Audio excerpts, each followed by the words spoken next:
Praise the Lord दोस्तों। एक लंबे समय के बाद एक बार फिर से आपके सामने मैं हाजिर हुआ हूं और लंबे समय से कोई भी प्रोफेसी अपडेट मैं आप लोगों को नहीं दे पाया, उसके लिए मैं आपसे क्षमा चाहता हूं। लेकिन बीते कुछ दिन पहले ही मैं इज़राइल देश के अंदर था और 2 सालों के लंबे इंतजार के बाद प्रभु ने वापस से ये अवसर मुझको दिया कि मैं इज़राइल देश जा पाया और वहां पर जा करके जो जो प्रोफेटिक डेवलपमेंट्स मैंने देखे हैं, मैं चाहता हूं कि उन सबको मैं आप लोगों के साथ शेयर करूं, आप लोगों को बताऊं, ताकि आप भी उन सब बातों के बारे में जान सकें कि वास्तव में इज़राइल के अंदर जो कि परमेश्वर की भविष्यवाणियों की एक प्रोफेटिक क्लॉक है, वहां पर आखिर हो क्या रहा है। तो नवंबर के महीने में ही, इसी महीने, हम भारतीय मसीहों का एक टूर जो है वो होली लैंड यानी कि इज़राइल लेकर के गए थे। और उस टूर के अंदर ना केवल भारतीय लोग थे, लेकिन अलग अलग देशों के अंदर रहने वाले जो भारतीय मसीही हैं वो भी हमारे साथ गए थे। जैसे सिडनी ऑस्ट्रेलिया से हमारे साथ एक परिवार गया था। यूनाइटेड स्टेट्स ऑफ अमेरिका से 2 बहनें हमारे साथ गई थी। साथ ही साथ जर्मनी से भी एक बहन हमारे साथ इस टूर के अंदर सहभागी हुई थी। कनाडा से एक पास्टर और उनकी वाइफ हमारे साथ थे, कनाडा वैनकूवर से। और साथ ही साथ दुबई यूएई से भी एक फैमिली जो था वो हमारे साथ इस टूर के अंदर सहभागी हुआ था। और हम सब भारतीय मसीही जब पवित्र भूमि गए थे तो वहां पर जाकर के जो जो प्रोफेटिक डेवलपमेंट्स मैंने देखे, वो पूरे प्रोफेटिक डेवलपमेंट्स मैंने, मेरे साथ जितने भी लोग थे उन सबको वो प्रोफेटिक डेवलपमेंट्स मैंने वहां पर दिखाए थे। और एक सबसे बड़ा प्रोफेटिक डेवलपमेंट जो मैंने यरूशलेम के अंदर देखा, वो इस बात को मैंने वहां पर देखा कि जो चीज मैं पहले भी आपको बता चुका हूं कि यरूशलेम की जो प्राचीन दीवार है, जो कि पूर्वी फाटक यानी ईस्टर्न गेट की जो दीवार है, जो गत्समनी के बाग से सीधा सामने की ओर दिखाई देती है, उस दीवार के ऊपर परमेश्वर का नाम,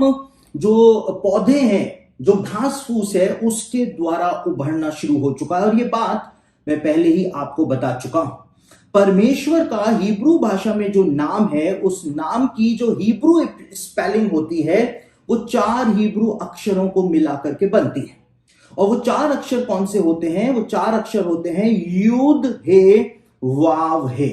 और ये चारों अक्षरों की जो प्रोनाउंसिएशन होती है, इसको उच्चारण जो करते हैं वो याहवे के रूप में करते हैं, यानी यहोवा हम उसको कहते हैं। और यरूशलेम की प्राचीन जो दीवार है उसके ऊपर अपने आप ही पौधों के द्वारा या घास के द्वारा ये नाम के जो अल्फाबेट्स हैं, हिब्रू अल्फाबेट्स जो हैं, वो वहां पर उभरने शुरू हो चुके हैं। और जब हम वहां पर थे तो हमने उस जगह को देखा जहां पर ये सब कुछ हो रहा है। उस दीवार पर मैंने लोगों को दिखाया कि कैसे परमेश्वर का नाम हिब्रू भाषा में वहां पर उभर रहा है। और वहां पर यूद हे वाव अल्फाबेट जो है, 3 अल्फाबेट परमेश्वर के नाम के जो है वो तो पूरे उभर चुके हैं, लेकिन अंत का जो हे अल्फाबेट है वो अभी तक पूरा वहां पर नहीं बन पाया है। और क्यों नहीं बन पाया है? जब मैंने वहां पर कई सारे यहूदियों से बात करी, जो रूढ़िवादी अल्ट्रा ऑर्थोडॉक्स जो ज्यूज होते हैं, जब मैंने उनसे वहां पर बात करी तो उनकी ये मान्यता है कि न्याय का दिन जो है वो बहुत जल्दी आ रहा है। और योएल भविष्यवक्ता ने इस बात की भविष्यवाणी की हुई है कि न्याय जो होगा, पूरी दुनिया के हर एक देश के लोगों का न्याय जो होगा, वो इसी दीवार के सामने जो किद्रोन घाटी है, जिसको यहोशापात की तराई भी कहा जाता है, उसी में सारे देशों के लोगों का न्याय मसीह के द्वारा किया जाएगा। पूरी दुनिया के सारे देशों के लोग किद्रोन घाटी में यहोशापात की तराई के अंदर जमा होंगे और एक एक करके ऊपर मोरिया पर्वत पर उनको बुलाया जाएगा और मसीह के द्वारा वहां पर उनका न्याय किया जाएगा। और यह भविष्यवाणी यशाया के द्वारा अपने पुस्तक में पहले से ही दर्ज की हुई है।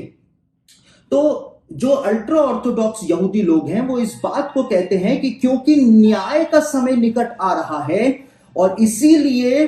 जो न्याय की तराई है, यहोशापात की तराई है, जो किद्रॉन घाटी है उसके सामने बनी हुई जो दीवार है वहां पर परमेश्वर का नाम उभरना शुरू हो गया। और अंतिम अल्फाबेट अभी तक इसलिए पेड़ों के द्वारा या घास के द्वारा नहीं बन पाया है क्योंकि परमेश्वर अभी भी लोगों को मन फिराने का समय दे रहा है। लेकिन जैसे ही यहूदियों की यह मान्यता है, जैसे ही वो अल्फाबेट भी पूरा पेड़ों के द्वारा या घास फूस के द्वारा बन जाएगा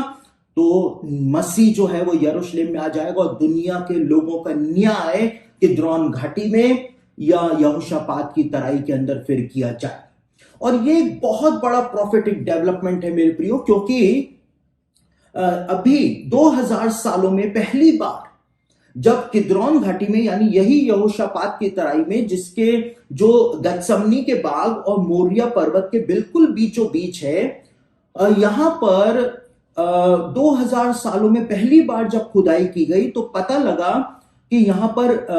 बाइजेंटीन टाइम्स का एक गिरजाघर जो है उसके अवशेष नीचे से प्राप्त हुए हैं। और इसीलिए जो गत्समनी के बाग का जो चर्च है, जिसको चर्च ऑफ ऑल नेशंस कहा जाता है, चर्च ऑफ द एगोनी भी उसको कहा जाता है, क्योंकि यीशु मसीह का पसीना खून बन करके जिस चट्टान पर गिरा था वो चट्टान जो है वो चर्च ऑफ ऑल नेशंस के अंदर पाई जाती है।